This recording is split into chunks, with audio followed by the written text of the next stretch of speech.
Let me I'm getting my stuff together. Getting my stuff together. Couple of minutes late, but we made it. We here, y'all. We here. I hope all is well. I was eating Starbursts.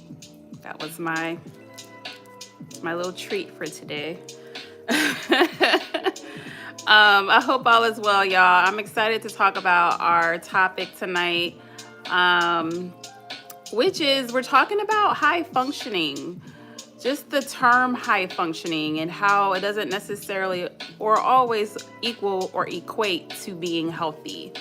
I think this is a great, actually, really great start to women's history. Was it International Women's History Month? I think that's what it's really called, for March, because a lot of us women are definitely operating high functioning, but maybe in high functioning depression, or high functioning anxiety or high functioning trauma, right? So that's what we're going to talk about tonight. And that's not even just to women, that's also to men as well. I don't want to exclude anyone. But that's really where I wanted to go in this direction. So thank you to everybody who voted for it. I appreciate everyone going in and voting. Let me turn this down. I feel like it's loud. Thank you to everyone who voted on the topics. I'm glad that we're able to, I was actually able to sit down and really go through high functioning depression and high functioning anxiety and have a good understanding of it for you guys. And it's something that a lot of clients I work with that deal with it too. So it was a great deep dive. So I'm excited to share all of this with you. If this is your first time, my name is Debbie. I am a certified mindfulness coach, meditation coach. I'm also a counselor or therapist in training, currently an internship. And this channel is all about mindful living. We have meditations that are posted weekly. Well, they haven't been recently. Debbie took a break, okay? And I got something on my glasses. Yeah, Debbie took a break, but March will be picking back up. So you guys should be getting some meditations here shortly. And but weekly we go live and discuss a specific topic that's voted on every Monday at 8 p.m. Central Standard Time. So that's what this is.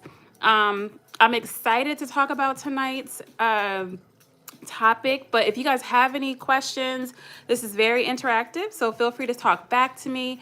And if you feel like I'm going to give you guys a definition with high functioning, or someone or a person or an individual that is high functioning. But if this is something that you deal with, please drop a heart or let me know in the comments. Also, let me know where you're watching from. Hey, 93 Love, thank you so much for being on time today. I appreciate you, my moderator. But yes, everyone, like the live, share the live. If you have not subscribed yet, why? Please do.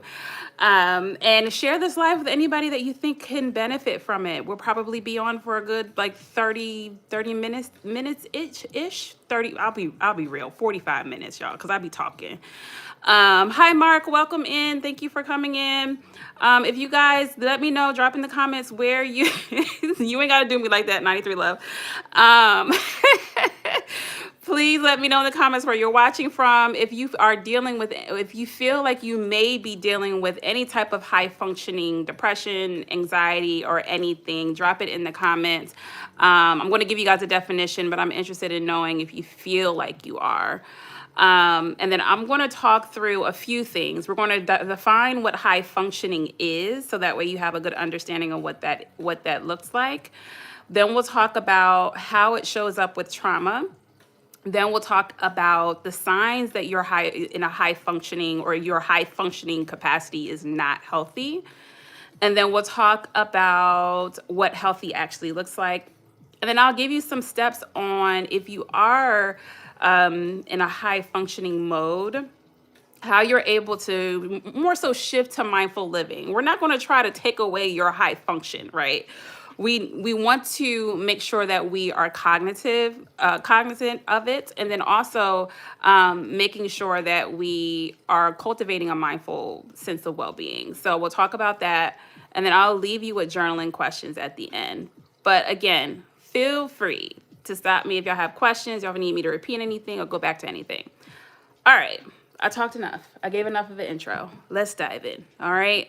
So when it comes to defining high functioning, right? What does that actually mean? Right? A high functioning individual is a person who is able to maintain external responsibilities, societal expectations, and social roles such as employment, your job titles, your academics, parenting or relationships, etc., despite experiencing significant mental distress, emotional dysregulation, and a conflict in their internal well-being. Okay, I'll repeat that and say that again. A high functioning individual is a person who is able to maintain external responsibilities, societal expectations, and social roles such as employment, job titles, academics, parenting, or relationships, despite experiencing a significant mental distress, emotional dysregulation, and conflict in their internal well-being. Hi, Hiru. Welcome in. Thank you so much for joining. So that's really what high functioning is, okay? It's a person whose outward performance remains intact even while they're just internally in pain, right? Internally, mentally, spiritually, emotionally, even physically, internally in pain, right? But they are at a high level of performance. They're meeting the things that they need to meet. Everything is going well, but there's still a piece of them that is internally tormented, right? Internally frustrated, internally just in a sense of not being well, right? You're maybe feeling more numb. You're not able to enjoy the fruits of your labor, right? You are doing all of these beautiful and wonderful things, but you're not able to sit and be present and enjoy those things. You have a sense of autopilot, right? You're just kind of going with the flow and allowing things to happen to you versus you living out your life, right? So just understanding this is what the definition looks like, and this is from a clinical perspective, right? There's the conflict of everything outside of me is going well, but I'm close to losing my mind, literally, inside, okay? This is not to say that you can't or won't, or this, it's not to say that this can't or won't happen in life, right? This can happen for periods of time, whether it be as high stressful situations or just things just kind of happen. But it remaining and lingering for a long time can be damaging and cause emotional and mental harm, okay? So wanted to make sure that I really took the time and spend time here in defining, because there are some spaces where high functioning is a good thing, but clinically it's seen differently. Okay, so I'm going to say it again.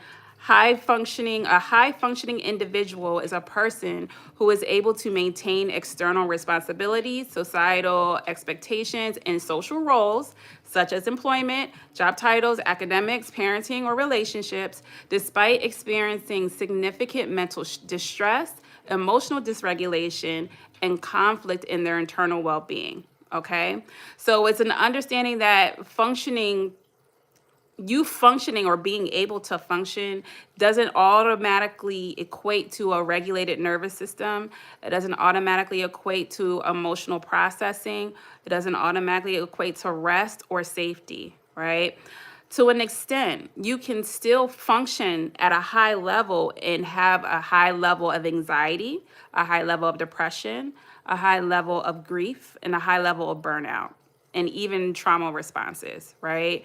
So the trick here is that high functioning on the outside can look good, right? That can look to other people and even to yourself like, hey, I'm doing good, I'm doing well. Like, relationships are okay, my job is okay, my friends are okay, life is kind of free flowing. But there's just something that's off. There's something that's not right, right? High functioning is often a defense mechanism, right? It's an adaptation to trauma. It's how we've coped, right? If you have gone through life, especially with a lot of traumatic experiences early on, high functioning is how you have been able to get to safety, right? It's your default, right? You automatically default to just being high functioning because that's how you have been able to operate, right? Um, so just understanding that, then this is even about you trying to be a low functioning person. Let me make sure. Let me make sure I say that. This isn't about like, oh, I'm too high functioning, I need to be low functioning. It's not about that. It's more so of coming to a present moment and being able to find peace with where you are, right? Finding contentment with where you are, being able to enjoy where you are. Okay. That's mindful living. And sometimes we are just operating in this level of high functioning depression or high functioning with anxiety or whatever. And it's become our norm, it's become our default. And then we wonder why there's breakdown within our bodies, within our minds, and within our spirit. Okay. This way of functioning has generated results, right? You probably are successful or have some level of success, right? So because it's generated results, we feel like everything is okay. But if you think about, there's plenty of people who are celebrities who have like met all of these different things and met the goals in life that they wanted to and just still are not happy. You can tell that they're not happy. They have, this is how people are high functioning or CEOs and all of these things, but then commit, unalive themselves because of what was happening internally. And that's the extreme of it, but that's why we're seeing these things. Okay. Let me make sure I'm not missing anything here in my definition. Yeah, it's the thought process of like, if it's not broke, don't fix it. And sometimes we see because externally everything's going well that it's not broke, and that's not necessarily the case. Okay. Just because it, glimmers, it doesn't mean that it's gold, right? And so understanding that just because it looks good on the outside, especially to other people, you never know what's happening internally or on the inside. Okay. Let me make sure I'm not missing anything here. So yeah, operating this way in default for a long period of time can show up as sickness, whether it be mentally or physically or spiritually. This can result in resentment, personal disappointment, a decline in life satisfaction. This can result in loneliness and emptiness and numbness, like I mentioned before, burnout, chronic fatigue, chronic pain, or depression. Okay. So how is this a trauma adaptation, right? How can I relate this to my trauma? Where's the link, right? Because you're saying, Debbie, okay, it may be coming from my trauma, but how? What does that actually look like? I have a few examples. I'm glad you asked. So some of us didn't become high achievers because we're ambitious. We became high achieving because it was a safer option. Okay. When it comes to, some examples, it was safer to get good grades or to go into a specific career than it was to follow your passions or desires, right? People pleasing, right? You may have been trying to people please your family, your parents, and so you went into these different spaces with the attempt of pleasing them and became very good at it, right? Became high functioning in that space, but it never really was your desire, or never what really was your passion, and it wasn't really the reason why you would want to get up and wake up in the morning to do something, right? You may have a hyper independence, but that hyper independence is linked to survival, right? Not necessarily because you had a high sense of self-worth. This is where imposter syndrome comes into play, right? You have this hyper independence, you have this sense of I have to do this myself, and I have to get this done, and I have to push in order to survive. But because you're doing it off of survival versus off of, this is what I want, this is what I desire, and I'm worthy of this thing, you then experience things like imposter syndrome or depression or self-sabotage in those spaces. right? Um, another example is productivity is a matter of safety and protection rather than expression, creativity, and passion. Okay, I'll say that again. Productivity is a matter of safety and protection rather than expression, creativity, and passion. You're productive in order to feel safe, right? You're productive in order to feel safe within your environment or to feel safe within your body, or to avoid the other things that you would like to be productive in. So you be productive in this space because it's easier. All right. If I'm stepping on your toes, I'm sorry. This is all done in love, y'all. All done in love. But productivity is a matter of safety and protection rather than expression, creativity, and passion. All of this is fear based, right? You're doing these hyperactive or these high functioning activities based off of your internal fears that you've had difficulty navigating. And again, it's a coping mechanism. So how do we cope with the fear? We continue within our high functioning activity, right? Because it works, right? It works. It creates success. It creates results. So this is the best route to go. But the more that we do that or operate in that, it can become an internal breakdown that it takes time, right? It starts to wear and tear. It starts to erode. It starts to wear away, and then plateau. And then you get to a point where you just feel flat, right? You're doing all these amazing, wonderful things, but internally you feel flat. You're just like, okay, well, let's do this. Oh, okay, that was great. Let's go on to the next thing, right? So that is how it is trauma adaptation. Okay, so signs you're high functioning but not healthy. You can't rest without guilt, okay? You feel anxious when things are quiet. You over prepare for everything, or like the overthinking, right? I'm that person. I'm saying this as I have my high functioning tendencies too, y'all. So I'm not saying this as if, oh, I'm the big bad, I got it all together. I don't. I'm not perfect. But yes, over preparing is me, because sometimes we over prepare to avoid doing the thing. And we tell ourselves, oh, I'm preparing, I'm making sure that I'm, crossing all my T's and dotting all my I's, and we're masking it as wisdom, right? Instead of it just doing the thing, right? So you over prepare for everything. You don't ask for help, or it's hard for you to ask for help. You struggle to identify your feelings or what you're feeling, or if you're feeling anything, right? You crash when you finally begin to slow down. When you start to slow down when it's too late, and then by the time you slow down, you just crash, right? Whatever that looks like for you.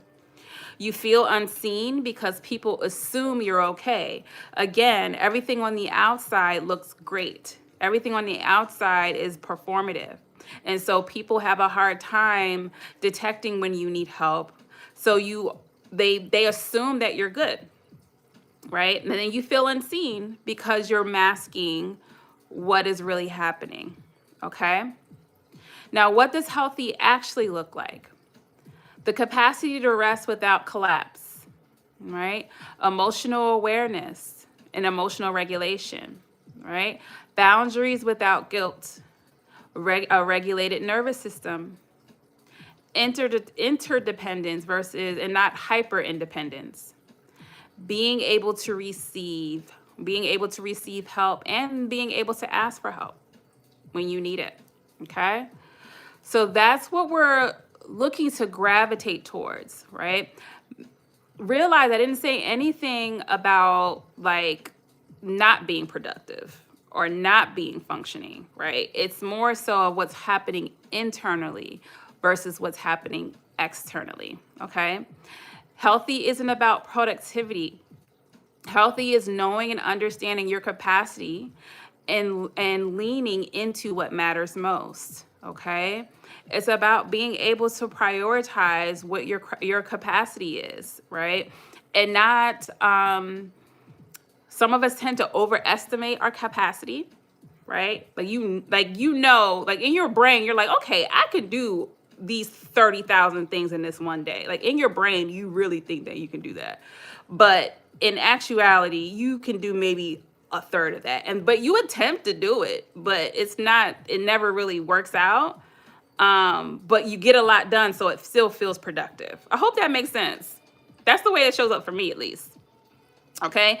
So this is just a great, I feel like this is just a great breakdown and overview of like what this is and what this looks like. So I went through what high functioning, or the definition of a high functioning. I went through how it may show up with our trauma. I talked about the signs your high functioning is not healthy, and then signs of what healthy actually looks like. So now let's talk about how we can shift from high functioning to mindful living. Okay, I hope this is helpful, y'all. If y'all have any questions, let me know. Talk back to me. And if you need me to repeat anything, let me know. Okay. All right. So how can we shift from high functioning, if I can talk today, how can we shift from high functioning to mindful living? All right. There's 4 steps that you can take. And feel free. I feel like I have a lot of some questions in here too. So if you have pen and paper, feel free to write these down. If you need me to repeat them, let me know. Okay. So number 1, how can we shift from high functioning to mindful living? Number 1, recognize what's driving you. Okay. Get a good understanding of what's happening behind what's happening behind the functioning. Okay. Recognize what's driving you. What is driving this productivity right now? Fear, pressure, or desire? All right. I'll say that again. What is driving this productivity right now? Fear, pressure, or desire? What am I trying to prevent? What would happen if I slowed down? Right? Get a good understanding as to what your motivations are, what your intentions are, what you're trying to solve. Okay. Sometimes our productivity is trying to solve relationships, right? And because we're trying to perform for other people and we're trying to people please, right? We're trying to show up in a way that is outside of our capacity. By understanding that and naming that can give you the pause to make a different decision. Okay. So what is driving the productivity right now? Fear, pressure, or desire? What am I trying to prevent? And then what would happen if I slow down? Sometimes the answer is what would happen if I slow down is literally nothing. Right? Many times when we're moving so fast or we're trying to be so productive in all of these spaces, if you slow down, oftentimes, the answer is the question of what would happen if I slow down. Many times the answer would be absolutely nothing. Why are you washing your face so fast? Why are you brushing your teeth so fast? Why are you eating so fast? Right? Like there's so many different little things that I didn't even realize that I rush in. Why are we rushing to the store when we don't have anything to do after that? Why are we rushing throughout the store when we really don't have anything happening after that, right? Like we feel like there's such a need. We have this anxiety of pressure of us having to move so quickly. Is it something that I can slow down and be mindful of? Is it something that when I'm playing with my kids, or if I'm, having conversations with them, why am I trying to rush the conversation to get to the next thing when I don't necessarily have to? It's little things, right? That create that anxiety in us, and causes all of this, like, I need to be this high functioning person all the time. And sometimes you can just be, right? So I heard before, I forget where I heard this, but it's like we are a human being, not a human doing, right? So sometimes you just have to be, all right? And that's okay. The goal is not to stop, the goal is not to stop functioning. The goal is to identify whether it's coming from anxiety or alignment, all right? Is this just me being anxious, or is this necessary for whatever I'm trying to accomplish? It's about naming it, right? So recognize what's driving you. Number 2, evaluate the cost. High functioning coping always has a hidden cost. What is the level of functioning costing me emotionally? Where do I feel this in my body? Who gets the benefit of my over functioning? Right? Is this actually beneficial to me and the people around me? If I was to slow down, would my slowdown still be beneficial? Right? Instead of analyzing the past, we're evaluating whether the current strategy is working. If the strategy helped you to survive before, honor that. Then ask yourself, is this still necessary? Right? Sometimes we had to do things for survival when we were younger, right? Sometimes we had to do things for survival when we were in certain relationships. I'm sorry, my glasses is janky today. Sometimes we had to do things for survival in certain way for certain reasons, and then we've always done it that way, so we feel like we have to consistently do that way. But is it still necessary for you to operate in survival, in that type of survival, right? Sometimes even when it comes to people who grew up in poverty and now they are, well off and they have a good sense of their finances, they feel like they have to operate in certain ways because that's the way that they always have done, but that may not be necessary anymore. So it's also understanding your strategies that helped you survive, honoring those, but also understanding, is it still necessary? Do I still need to do this level of productivity in this space? Okay. Number 3, scale and shrink. All right. Scale and shrink. So just getting an understanding by putting it on a scale. On a scale of 1 to 10, how regulated do I feel today? All right. On a scale of 1 to 10, how safe does rest feel today? Okay. Am I restful? Have I been receiving rest? On a scale of 1 to 10, how is my rest? Right. And then just kind of reframing. Instead of I need to stop overworking, try what is one small shift I can make this week, right? Sometimes we just beat ourselves up with the thought like, oh my gosh, I'm overthinking, I'm overworking, I'm doing all of these things. Like I need to stop. And that becomes stressful. That becomes exhausting. That becomes frustrating, right? So shifting to, what is one small shift that I can make? Where's one area in my life that I can slow down? What's one thing that I can adjust this week? Is a way that you give yourself a sense of action versus you really spending time on that loop of, oh, I'm overworking or I'm doing this thing. I want to stop this thing. Okay? Talk back to me, y'all. I hope this is helpful. Let me know in the comments. Let me make sure I'm not missing any. I think I had a few examples for this. Yeah, I kind of talked about it. So a delay one non-urgent thing, right?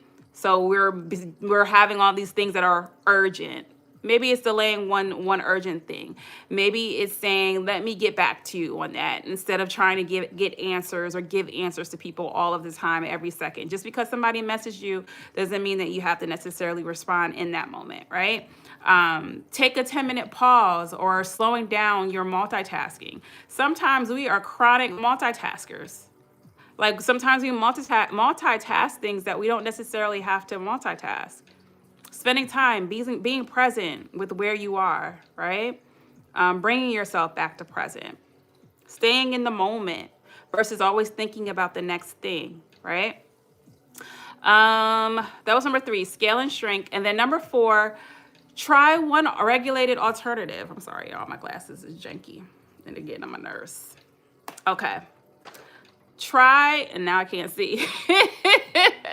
Try one regulated alternative, okay? High functioning is a default setting. We replace defaults by experimenting, right? Start to experiment.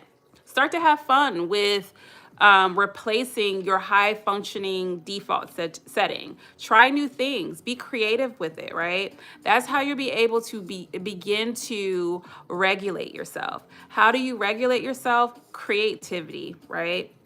Working through your passions, learning new things, doing things that you're excited about, right? And it could be very small things. It doesn't have to be these wild, outlandish things, right? So high functioning is a default setting. We replace defaults with experiments. What would a regulated version of me do here, right? What would a regulated version of me look like? All right. What are some of the things that I would love to do or would try to do? Or what are some of the things that I want, that I'm interested in, that I want to learn more about or have a better understanding on, right?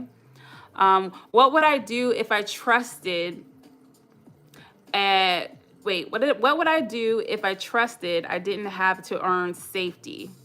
What was I trying to say here, y'all? What would I do if I trusted? Oh, what would I do if I trusted and didn't have to earn safety? What would I do if I trusted and didn't have to earn safety? I'm gonna correct that. That was a typo.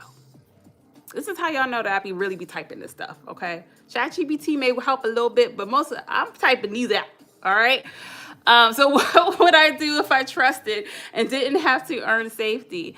Then practice an alternative behavior. So ask for help just one time for something small, okay? If it's hard for you to ask for support, challenge yourself in that way, right? Leave something unfinished. Walk away from something and come back to it versus you feeling the need to do it right now, okay?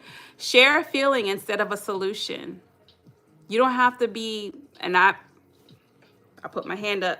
This is me. You don't have to be solution-based all the time. Sometimes you can just feel the feeling. You don't have to solve the problem right now. All right? Sharing a feeling instead of a solution. Rest before exhaustion.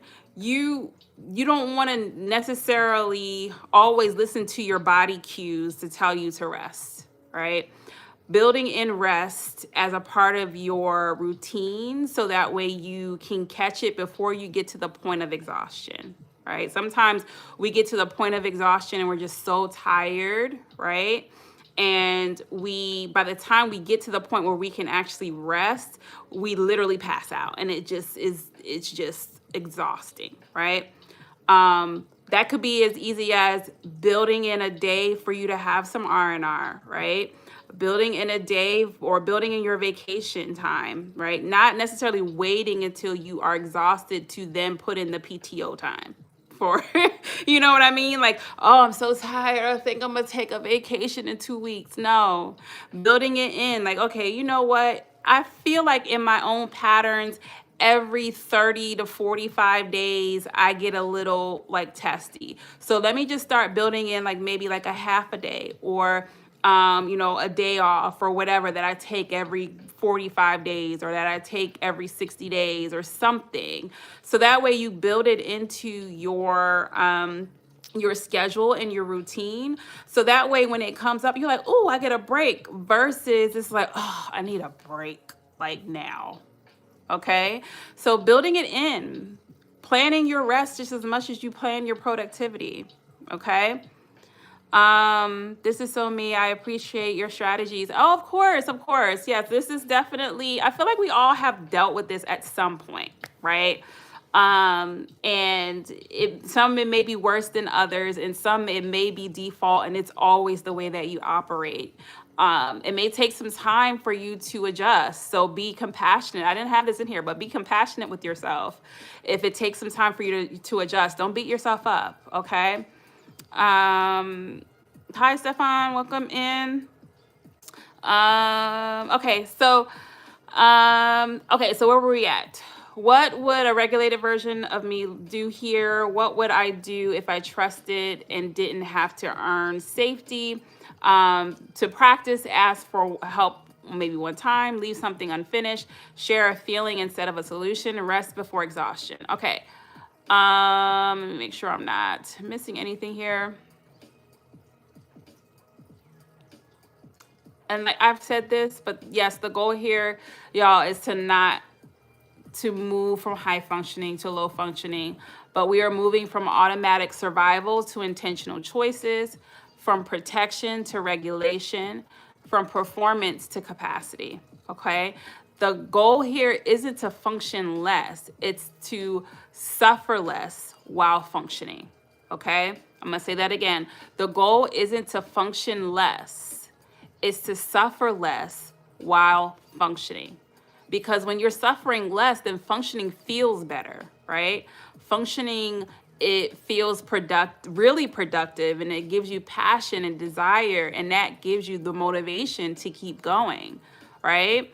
But it's when you're suffering, it's very hard for you to function, even if it is still working. Okay, it just makes it so much harder.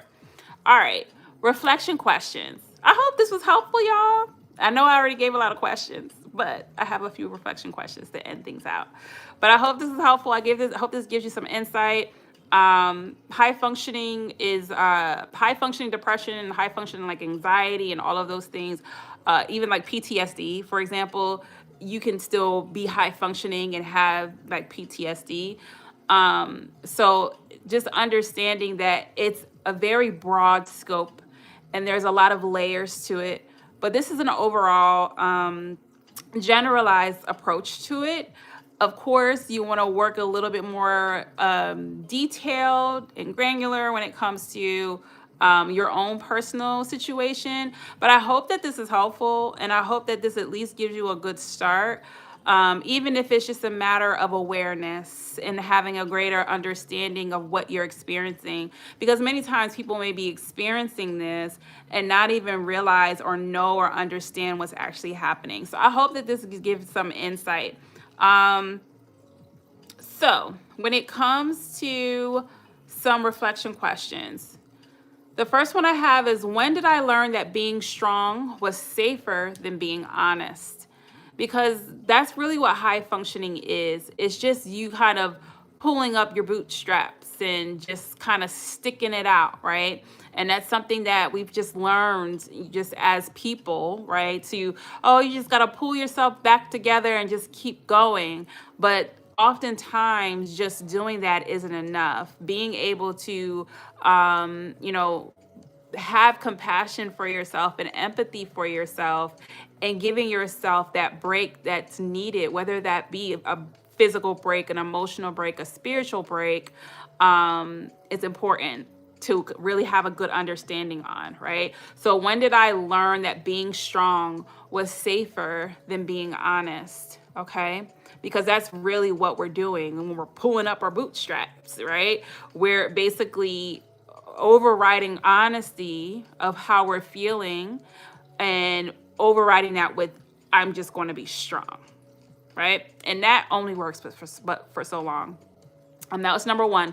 When did I learn that being strong was safer than being honest? Number two, who benefits from the high functioning version of me? Who benefits from the high functioning version of me? Okay. Yeah, you may benefit because you have success, right? But who else is benefiting, right? And who gets the greater end of the deal? Okay. Because many times that we are high functioning for other people at our own detriment, and they are benefiting and we are suffering, right? So who benefits from the high functioning version of me? What parts of my body feels the cost of being the strong one? What parts of my body feels the cost of being the strong one? Okay.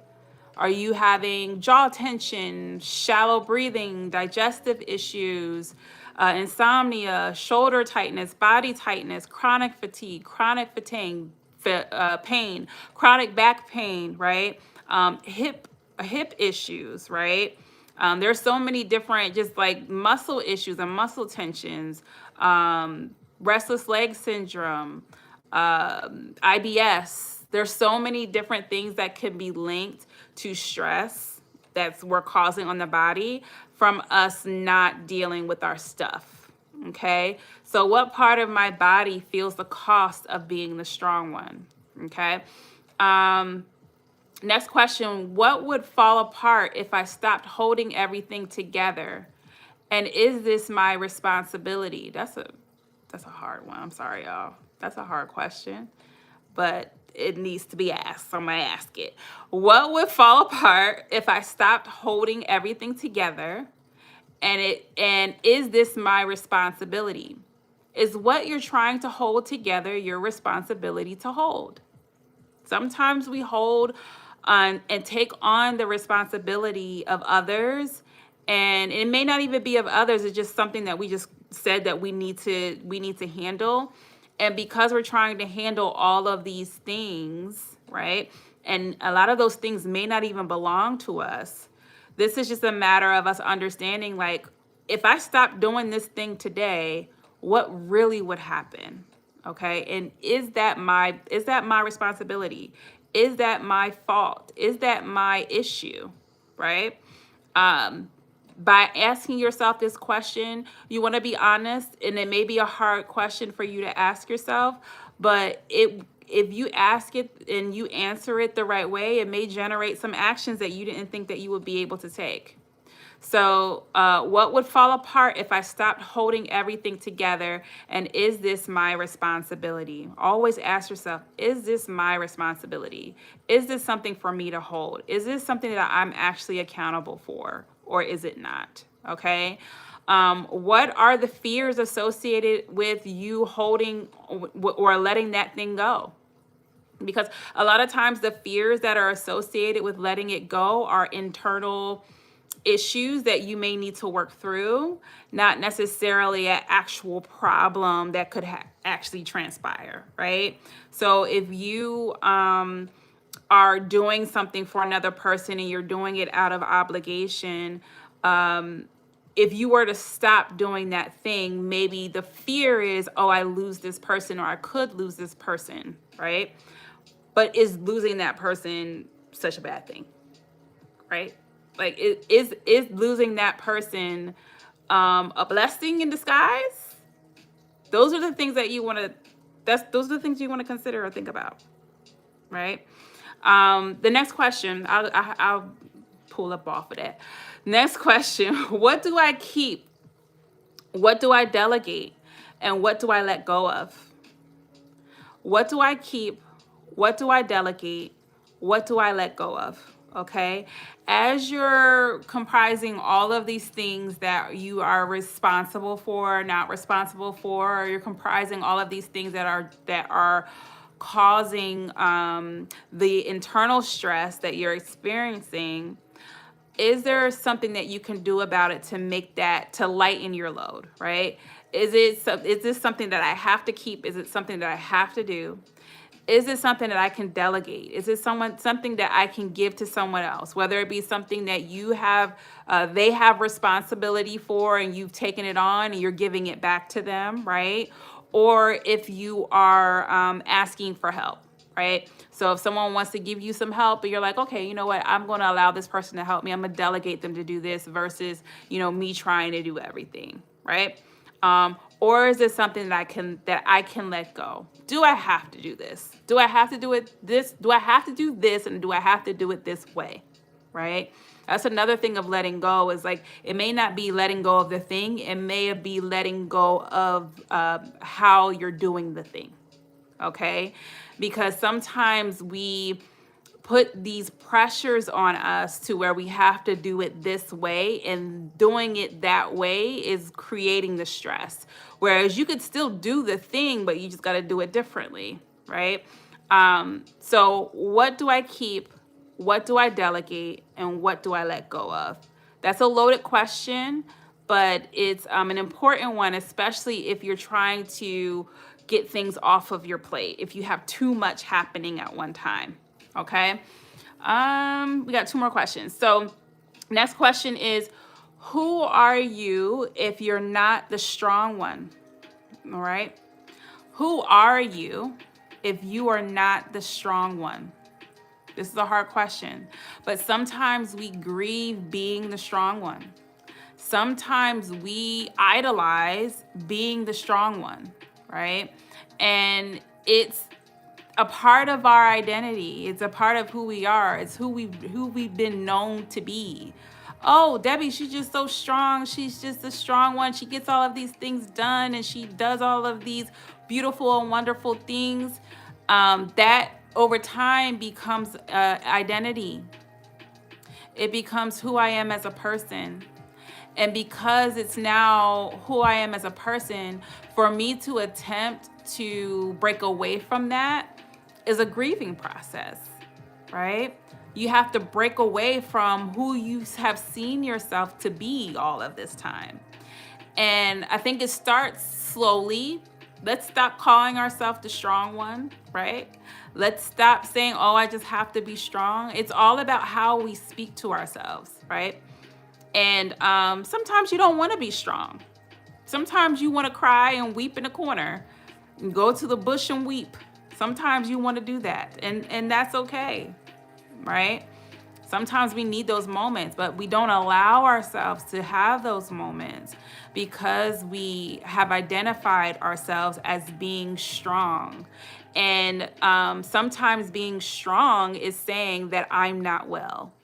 It's sometimes being strong is being honest and saying I'm not doing my best, right? Emotionally, physically, and spiritually. Yeah, all of these beautiful things are happening in my life, but I'm suffering, right? I'm in pain internally. That takes actual strength. And even defining what strong is for you and what your thought process is surrounding being strong is another thing to kind of write down, because once you look at it, you're like, you know what? I don't think that this is actually strong. There's actually some weaknesses in here. I laugh, but that's really what can happen. So understanding that's who are you if you're not the strong one? Outside of you having strength, what else is there? Okay. And then I've talked that to death, but I'm sorry. I had to go through that, y'all. And then the last question is, what is my definition of enough? Okay. What is my definition of enough? And you can do this with your definition of strength or your definition of strong. And then after you write that out, is this realistic? Is this something that I can actually live up to? And if the answer is no, how can I adjust and really define this for myself? It may take some soul searching. It may take some Googling. It may take, speaking with the therapist or whatever. But really getting an understanding of how you're thinking of these things. Okay. I think I have one last caveat question. Hold on. If I didn't have to prove anything this week, what would I change? And that's something that you can do this week. It's Monday. If I didn't have to prove anything to anyone this week, what things would I change?